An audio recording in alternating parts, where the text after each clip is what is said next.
Hace 60 años, el mundo escuchó por primera vez una melodía que no se parecía a nada. Pero algo pasó. Una lágrima, un error, un verso inmortal, y esa canción quedó grabada para siempre en tu memoria. Hoy vamos a revivir 10 himnos que nacieron en 1964 y que todavía siguen latiendo en el corazón de quienes supieron ser jóvenes con un tocadiscos encendido. Empezamos. Número 10. I Can't Get No Satisfaction, de The Rolling Stones. Era junio de 1965, y aunque el verano apenas empezaba en Inglaterra, los Rolling Stones estaban ardiendo por dentro. Venían girando sin parar, entre escándalos, miradas de odio y admiración.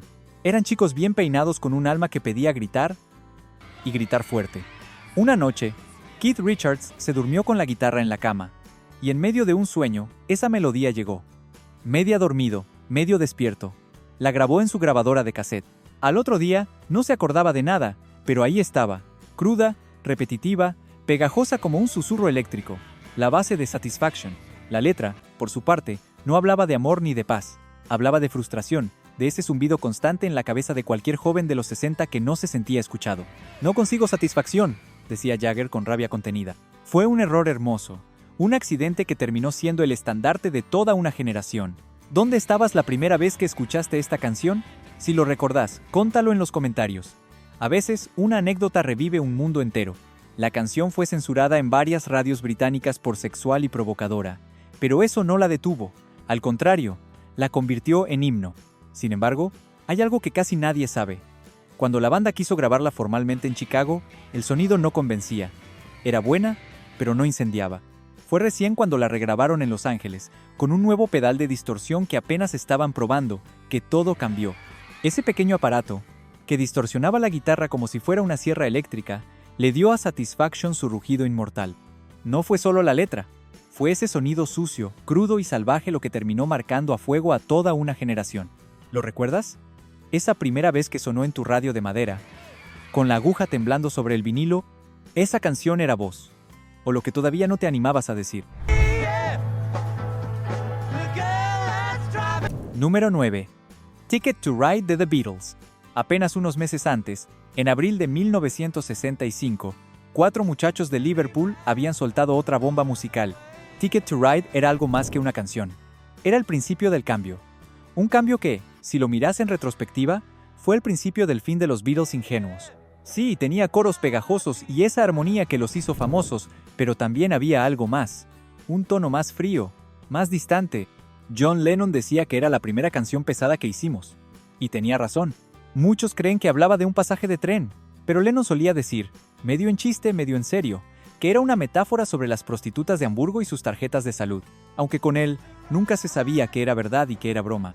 Lo cierto es que Ticket to Ride trajo un nuevo sonido, un ritmo quebrado, una guitarra casi arrastrada, como si la canción misma estuviera cansada de sonreír. Y el mundo la escuchó, sí. Pero no todos entendieron el mensaje, porque lo que venía era una revolución silenciosa dentro de la banda.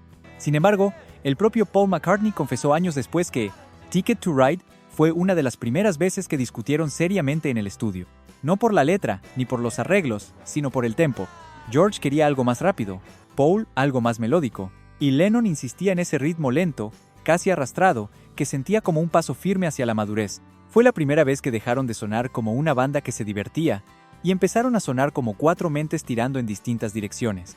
Ese fue el momento en que todo cambió, cuando los Beatles empezaron a mirar hacia adentro, a escribir desde la angustia, y no solo desde la alegría. Número 8.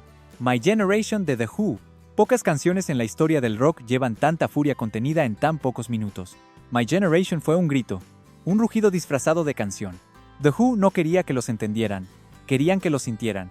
Pete Townshend la escribió después de un altercado con una mujer de clase alta que lo menospreció por su ropa y su aspecto.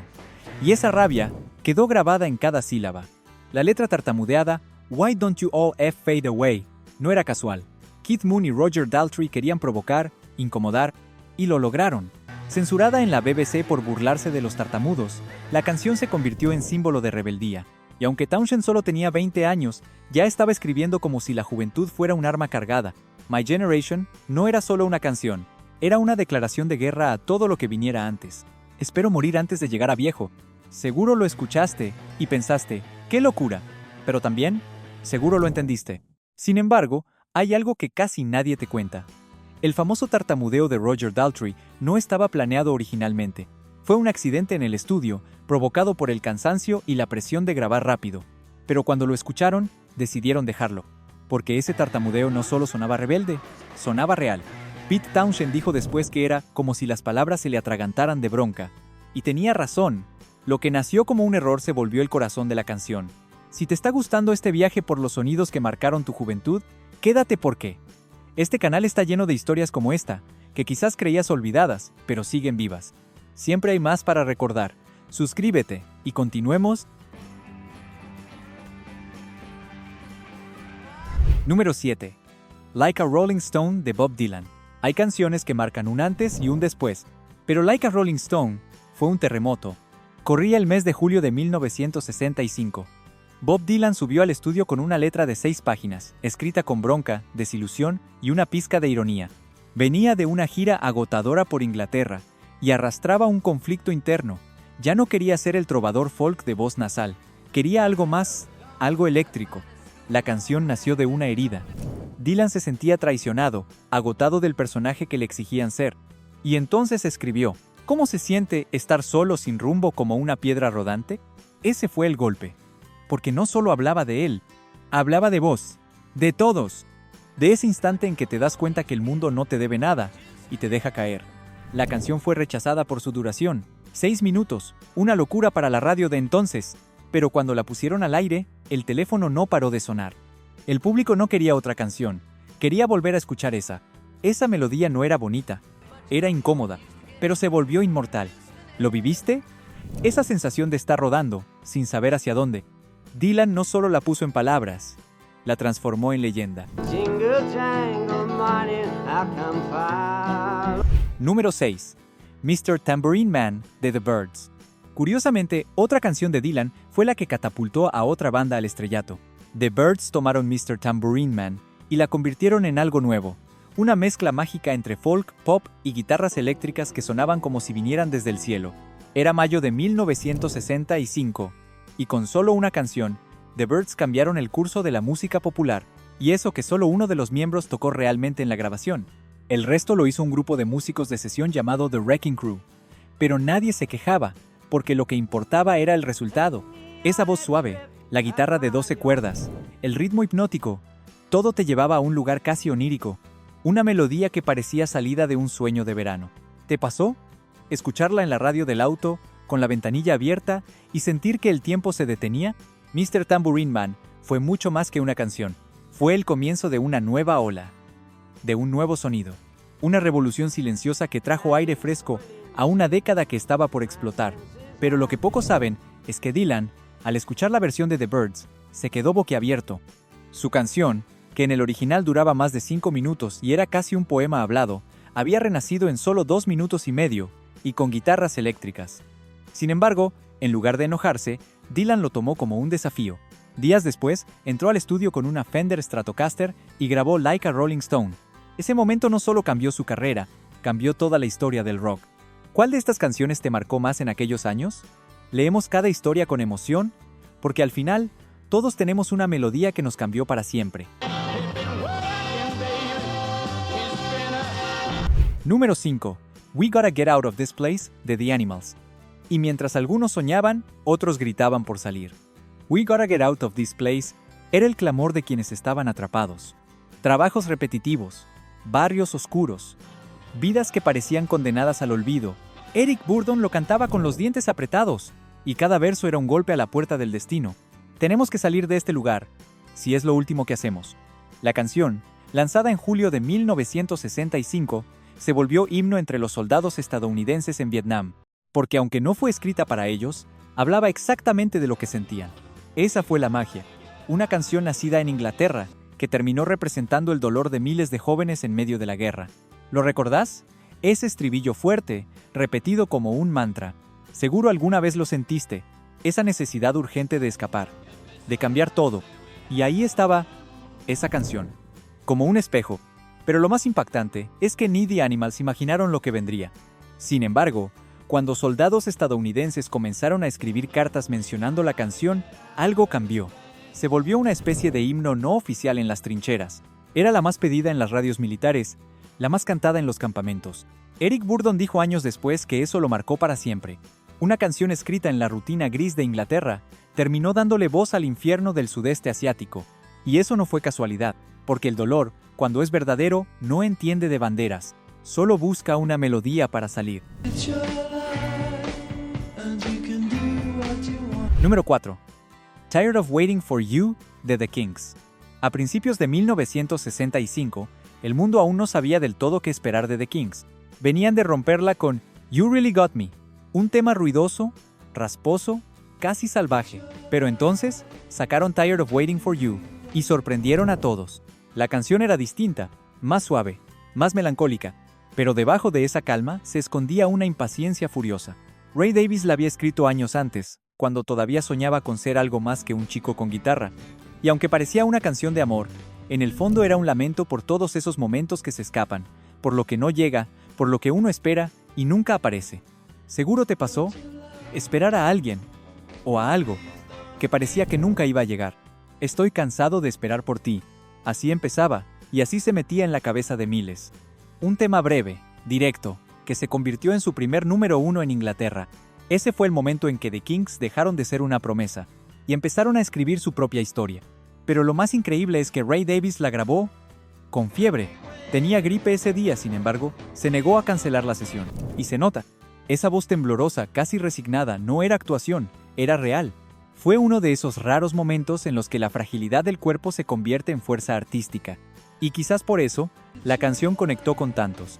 Por momentos, cuesta creer que hayan pasado tantos años, pero lo hermoso es que, mientras estas canciones sigan sonando, esos recuerdos nunca se apagan. Si sentís lo mismo, este canal es tu lugar.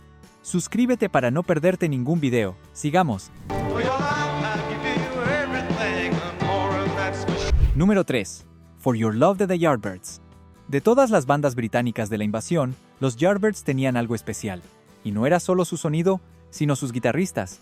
For Your Love, lanzada en marzo de 1965, fue un quiebre, porque ahí fue donde Eric Clapton decidió irse de la banda. Sí, así como lo escuchás, Clapton no soportaba la idea de volverse comercial. Decía que la canción era muy pop, y entonces, con apenas 20 años, renunció y dejó la guitarra en manos de un joven Jeff Beck, una decisión que lo cambió todo, para él, para los Yardbirds y para el rock. Pero la canción triunfó. Ese comienzo casi sinfónico, con clavecín incluido, capturó a todos. Y cuando entraban las voces, uno no podía dejar de escuchar. Darías todo por amor.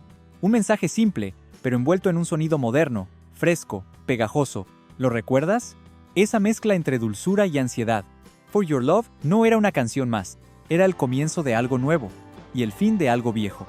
Pero la salida de Clapton abriría una puerta aún más salvaje, porque Jeff Beck no solo lo reemplazó, lo transformó todo.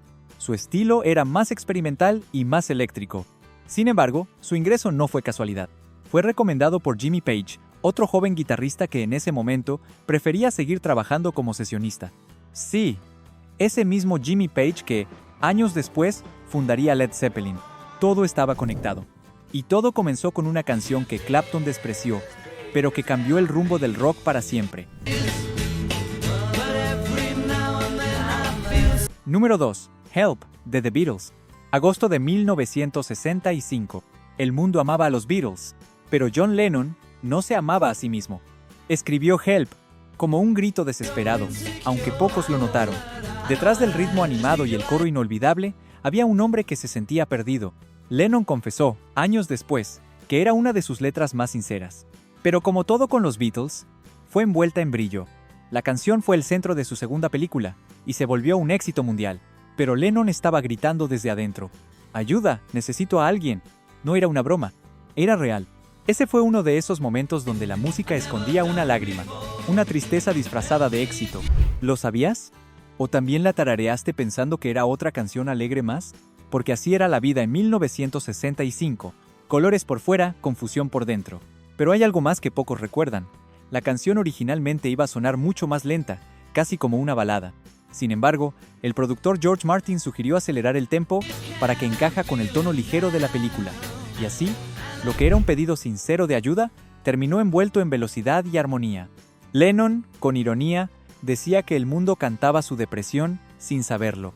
Y quizás por eso, Help conecta tan fuerte con quien la escucha con atención, porque en el fondo, todos tenemos ese momento en que sonreímos solo para que no noten lo mal que estamos. Número 1. California Girls de The Beach Boys. Y mientras en Inglaterra se debatían entre el caos y la poesía, en California, el sol seguía brillando. California Girls fue el homenaje de Brian Wilson a su tierra y a las chicas que lo hicieron suspirar. Pero como toda canción de los Beach Boys, escondía más de lo que parecía. El inicio orquestal era majestuoso, casi cinematográfico, y aunque todos recuerdan la parte alegre, ese arranque tenía algo melancólico, como si dijera, esto que escuchás ya está por desaparecer. Wilson la escribió después de un viaje por Estados Unidos, y descubrió que, aunque el país era grande, ninguna costa le sonaba tan dulce como la suya. Quiero que todas las chicas fueran como las de California. Era una fantasía, claro, pero también un refugio. California Girls no solo cerró el verano de 1965, lo inmortalizó. ¿Lo sentiste alguna vez? Esa nostalgia por un lugar que nunca se fue, pero que ya no es igual. Así sonaba esta canción, como una postal que nunca envejece. Con estas 10 canciones, no solo recordamos un año, recordamos un momento, una juventud, una forma de sentir, un 1965 donde todo cambió, y donde el rock se volvió eterno. Pero lo que nadie veía bajo el brillo del sol californiano era que Brian Wilson estaba al borde del colapso. Sin embargo, en medio de la fama, las giras y la presión, decidió bajarse del escenario y encerrarse en el estudio. California Girls fue una de las últimas canciones que escribió antes de tomar esa decisión. Ya no quería cantar frente al mundo, quería componer desde la soledad, y en esa soledad nacerían después joyas como God Only Knows y Good Vibrations. California Girls marcó el final de una etapa luminosa y el comienzo de una más profunda, más compleja, más humana, porque a veces, el sonido más alegre esconde el corazón más cansado. 60 años pasaron desde que estas melodías irrumpieron por primera vez en nuestras vidas. Y sin embargo, siguen ahí, en una esquina de la memoria, en ese cassette gastado, en la risa de un amigo que ya no está, en la lágrima que uno esconde cuando suena Help en la radio del auto, porque estas canciones no envejecen, nos envejecen a nosotros de la mejor manera. Nos recuerdan que alguna vez fuimos jóvenes, rebeldes, sensibles, y que, en el fondo, todavía lo somos. Y ahora que reviviste estos himnos, ¿cuál te sacó una sonrisa o una lágrima? Compartí ese recuerdo en los comentarios. Nos encanta leerte. Y si algo de todo esto te tocó el alma, entonces tenés que escuchar lo que pasó con esas otras canciones que no solo hicieron historia, sino que destrozaron al mundo entero con su fuerza, su verdad y su herida abierta. Esa historia te la cuento acá.